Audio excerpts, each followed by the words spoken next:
पुरी जिला सत्यवादी निर्वाचन मंडली बहु चर्चित निर्वाचन मंडली राजनीति एही राजनैतिक पशापाली रे बीजेडी कर्मी बड़ गुरुत्वपूर्ण भूमिका देखा मिलता पुरी जिला कणसा ब्लॉक अंतर्गत कौड़ियापुर बात्या आश्रयस्थल रे भाव विहल हेले उमाप्रेमी निज प्रिय नेता भल पाउथिबा कर्मी माने एकत्रित होई कले समावेश। एमिति एक दृश्य देखा मिली निज नेता झराइले लुह नेता फेराई आनिबा पई आरंभ होला मिली। सूचना मुताबक सत्यवादी विधायक उमाकांत सामंतराय ब्रह्मगिरी निर्वाचन मंडली रे बिजु जनता दल पक्षरु एक प्रकार चूड़ांत निष्पत्ति होइथिबा बेले सत्यवादी ब्रह्मगिरी पूर्वतन विधायक संजय दास वर्मा नाम रही। एही खबर प्रसार हेबा परे कर्मी मानक मध्यरे देखिबाकु मिली हताशर भाव। बीजेडी सुप्रीमो नवीन पट्टनायक एभली निष्पत्ति उभय कणसा और सत्यवादी ब्लॉक रे बीजेडी कर्मी और उमा कर्मी मध्यरे देखिबाकु मिली तीव्र असंतोष। एमितिकी बीजेडी सभापति तांको निष्पत्ति को परिवर्तन करी पुणी थरे उमा सामंतराय को एठी प्रार्थी कले समस्त कर्मी माने उपकृत हेबे बोली चर्चा जोर धरिछि।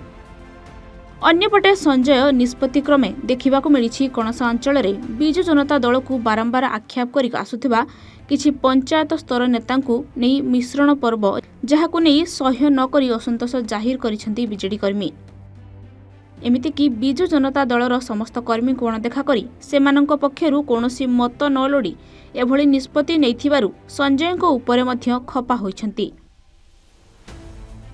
संजय एभली निष्पत्ति पई कुहुलुछि बीजेडी कर्मी मध्यरे असंतोषर निया। एने कणसा ब्लॉकर चुपुरिंगठारे एक गुरुत्वपूर्ण बैठक अनुष्ठित होइथिला। एही बैठक रे उमाकांत सामंतराय लोकप्रियता कर्मी मानंकु भल पाइबा कर्मी मानंक सहित सुखरे दुखरे छिड़ा हेबा सरकारंकर प्रत्येकटी लोकाभिमुखी योजना को नहीं लोक मानंक पाखरे पहुंचाइबा बात्या बन्यारे प्रत्येक जनसाधारणंक पाखरे निजर आत्मीय भली रहिबा गरीब असह्य मानंक सहित सेमानंक न्याय दाबी पई लढिबा निर्वाचन मंडली रे विकास को नहीं गमनागमन पानीय जल चाषी मानंक पई सहयोग सहित सत्यवादीर विकास को नहीं तांकर कार्य किपरि थिला ए बाबत रे आलोचना करा जायथिला। आज आमर कणासुर ब्लॉक 5 नंबर जोन समस्त सरपंच एक सरपंच नोमिन एवं जिला परिषद प्रतिनिधित्व करता ब्लॉक सभापति एवं समस्त 11टी पंचायतर कर्मकर्ता मान नहीं आज बैठक आयोजन कर जायथिला। बैठकर आयोजन करिवार मुख्य कारण थिला आमे सोशल मीडिया रे शुणिबा को पाइलु जे आमर जे नेता दुख दरिद्र बंधु उमा सामंतराय तांको ब्रह्मगिरी निर्वाचन मंडली छड़ा जाउची एवं ब्रह्मगिरी जे थिले पूर्वतन विधायक से सत्यवादी आसुंती से परिप्रेक्षी बैठक आयोजन करा जायथिला। तेणु ये जो उपर स्तर निष्पत्ति नि जायछि ए निष्पत्ति के आमे विरोध करूछु एवं ये निष्पत्ति परिवर्तन करा जाऊ। कारण आज को 15 वर्ष काल ये बीजेपी अच्छी लीडर मान को धरी आमको निष्पत्ति करा जायछि प्रति कथार आमको हराण करा जायछि बिजु जनता दल को हरा जायछि जोटी एठी बिजु जनता दल जितु नथिला सेठी 2019 रे जो माने उमा बाबू को 2014 रे स्वाधीन विधायक करथिले सेही माने बिजु जनता दल एठी शंख बजैथिले पंचम थर।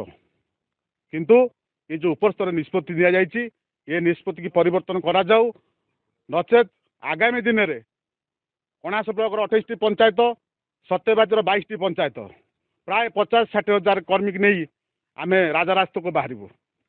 तेणु ये तुरंत ये निष्पत्ति की परिवर्तन करा जाऊ। आज हजार हजार लोक मानकर जो आवेग बढ़ी जाइए ताहाकू उपलब्धि अनुभव करी राज्यर सुसंगठक गविबाबू को आम अनुरोध करुचु से तांकर निष्पत्ति परिवर्तन करागले ये सत्यवादी सुरक्षा हो पार।